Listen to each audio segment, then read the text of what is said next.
Hi everyone, I'm Carrie Eink. And I'm Sarah Norris, and we're OTs here at the STAR Institute. And today we're going to talk to you about how sensory processing impacts communication. That's both listening, hearing, and being able to express ourselves. So communication is something that we're talking about with families throughout the lifespan. So with our youngest clients that come to STAR, we're talking to parents about how to communicate with them through play and through with gestures and nonverbal language. Then as they get older, we're talking about how to communicate with their elementary school kid. Even once we get into those teenage and adult years, communication is something we're still talking about each and every session. With caregivers, talking to the teen and the adults about how to communicate with others. And so we just thought this would be a really good topic to bring to light today. And as we get older, some of us become more and more effective at communicating, and we learn that the different strategies we're using are working. Some of us experience a lot of frustration when it comes to trying to communicate our wants and needs. And over time, we start to give up, and it can impact our communication skills in the opposite way, where we become less communicative. Yeah, and so we're going to start out by talking about how sensation can actually support communication. So a lot of the teens and adults that come into the clinic, a lot of them have had psych support prior, where they're doing talk-based therapy and they're sitting and talking with a provider about their thoughts and their emotions. And a lot of times where we work really well hand in hand with psychologists and psychiatrists is talking about this idea of how sensations can affect communication. And this again goes down to infants through adulthood.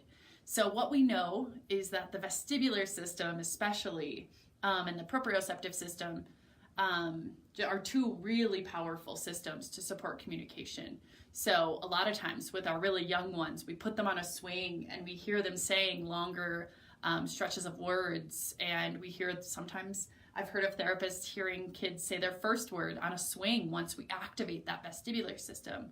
So thinking about that into teenage years and adult years, it still applies. And so a lot of times we get them moving, we take them on a walk, we put them on a swing, whatever supports their sensory systems. Again, everybody's different, so different tools are going to work differently. But what we see is that once individuals start doing those supportive sensations like swinging, walking, exercising, all of a sudden communication becomes more fluid and it becomes more effective. And the reason for that, for those of you that are kind of geeks about sensations, is there's some overlap in the brain in where we process motor and where we process speech. And so when we're activating one, the other one can be supported. So using vestibular, which is moving your head through space, is supportive of that language center. And the same thing with moving your body, doing exercise, walking, activating those muscles and joints in your proprioceptors is what can trigger that part of the brain as well. So there's your little geek sidebar. Yeah, so this can be really helpful for those individuals who are coming in, they're having a difficult time communicating even what is going on, what doesn't feel good. A lot of times we get them on the swing and they're not really talking to us much. We get them on a swing and then they're able to start communicating. This is how I'm feeling and why. And it can be a really monumental time for caregivers and the clients we're seeing. And really the big thing that we want to touch on here too is talking about how movement input can really help with regulation, can help with that feeling grounded, to use another term, to think about how you can be calm and awake at the same time. A lot of our clients struggle with finding that spot. They're either awake and stressed out, or they're calm and asleep. And there's hard to find that place where those two states can overlap. And so we talk about that being a regulated place of I'm calm and I can also think. And doing movement type activities like swinging or going for a walk, certain types of exercise can actually really support regulation. And when we're talking about emotions, emotions can be really triggering for a lot of people, and they can't stay regulated. So they might get stressed really, really quickly, or they might shut down completely and not be able to continue. And being able to move and get some of that regulating sensory input can support them to continue to talk about things that might be typically really hard to talk about.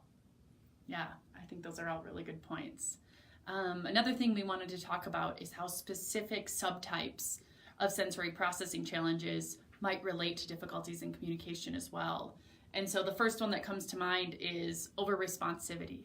So this is something we've talked about quite a bit on here, but over-responsivity meaning that you're taking in too much, too strong, too intense of a sensation. So thinking about communication, especially if you're sensitive to auditory input, like many of the individuals that come here are, if you're sensitive to auditory input and you're trying to hold one or more conversations, thinking just at the nervous system level, that's going to be really hard for you. And for your nervous system to accurately be taking in what other people are saying. So a lot of times it looks like the individual is checking out, or they might start moving, like you were saying, to start regulating themselves because what they're taking in from the language is just too much, too fast. And there can also be, some people are sensitive to the sound of their own voice, and they would much rather communicate in writing or through art or through gestures. And I think that goes back to, as we're looking through the lifespan, all communication is communication, whether it's how someone's behaving or how someone's gesturing or what they're saying. And so with the over-responsiveness, there's also very frequently this intensity of emotion that can come with feeling overwhelmed emotionally as well. And where something might be a small irritation to someone else, to someone who's over-responsive to their own inner experiences, might become completely overwhelmed with that small irritation and shut down, not be able to talk. Yeah. Also kind of switching gears into sensory discrimination. So also something we've talked about, but what we're meaning when we say sensory discrimination is identifying specific properties of a sense. And so for these individuals, what we're finding is that it's really difficult to even explain what is going on. If you're not accurately understanding those internal sensations or even the external sensations of the world, it's really hard when people ask you questions like, what's wrong? What happened? How are you feeling? How does that make you feel? That can be really alarming for these individuals because they actually can't check in anywhere and get accurate feedback and tell you what they're feeling. Yeah, so questions like that, you can think as the asker that you're being really kind and supportive, but it can be overwhelming to the person who can't discriminate their sensations or their feelings.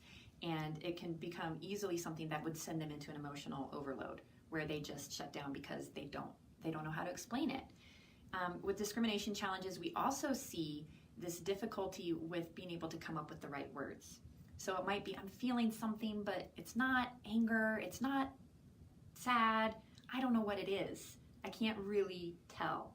And it's not until that emotion or that sensation gets strong enough that they're able to accurately label it.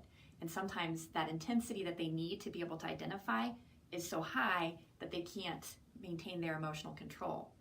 Yeah, and that kind of shifts me into thinking about caregivers and what we can be doing to support these individuals. And what you were saying really makes me think of these big aha moments that I'm having with clients as teens and adults, and they're telling me that their whole lives people have misidentified how they're feeling, and thinking about our kids and not assuming we know how they're feeling. Even if we're seeing a particular expression on their face or they're telling us something, we can't assume that that means that they're sad or mad. It's so important to check in with them and ask them how they're feeling, and any way that they can describe that to us is so helpful, because misinterpreting that can be really confusing and hurtful for the individual. I think one that I see all the time is smiling, actually. Yeah. I see people smile when they're uncomfortable. Mm-hmm. And it's more of a nervous smile than oh, I'm enjoying this is fun smile. Mm-hmm. And I think, coming back to what Carrie said, we can't assume that we understand what someone's feeling unless we ask. And so that comes back to a lot of the tips that we would give our clients, and we're going to go through them pretty quickly. So I think one of the big ones that we tell loved ones all the time is just try and validate as much as you can. And validation is truly hearing and listening and repeating back and saying, I hear that that's really hard for you. And you can add in an I'm sorry and some compassion to it. But again, not assuming that you know until you ask. Yeah, another one, not fixing it and taking a break when you need it. So kind of thinking about these hand in hand. I know personally as a caregiver, and for lots of us, this is a really hard one because we want to go so quick to helping to fix and helping to come up with solutions and wanting to do it in the moment when it's relevant. And that can be really hard for any of us, but especially for our individuals who have difficulties processing sensations for the reasons that we talked about before. So sometimes they might need slowed pacing. Many times this is the case. They need the pace slowed down to a place where they can process it. So you might just do piece by piece over time to talk about issues that are going on. Also, reading each other's signals and knowing when to take a break. So talking about what you were saying earlier about regulation and kind of getting to that just right place where you're focused and attentive. Once you lose that middle ground, it's really hard to have a good conversation and to feel understood and to really get that effective communication back and forth. So a lot of times what we encourage is taking a break, finding that sensory safe space to calm yourself back down, maybe to energize yourself again. Maybe it brought you into that lethargic place. So finding that place where you can be back in that green zone or that alert, just right zone where you can have the functional, effective communication. And I think to add to that one, don't be surprised if you have to repeat yourself, because with the pacing, sometimes you have to say the same things several different ways before you're heard. So don't give up, I think is another one. And also going back to how movement can support communication, try and find something that you guys can move together while you're talking and having a conversation. Maybe going for a walk works for you. Or maybe it's just something simple like doing an activity together, like putting a puzzle together or drawing, finding something that you guys can be kind of actively doing something to help support regulation. Yeah, so to kind of sum it up, a big overarching recommendation that we always give our clients and their families is finding that support system for yourselves. So finding the people, a lot of times it takes a village, and so finding more than one person. As parents, a lot of times there's communication that you have with your kid, but it might not always be all the communication. They might tell other people different types of things.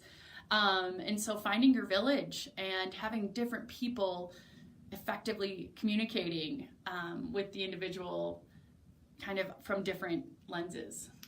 And I think having different safe places for the individual is important too. So, where do they feel most comfortable to talk? Maybe it's in their bedroom, maybe it's outside, maybe it's at a coffee shop.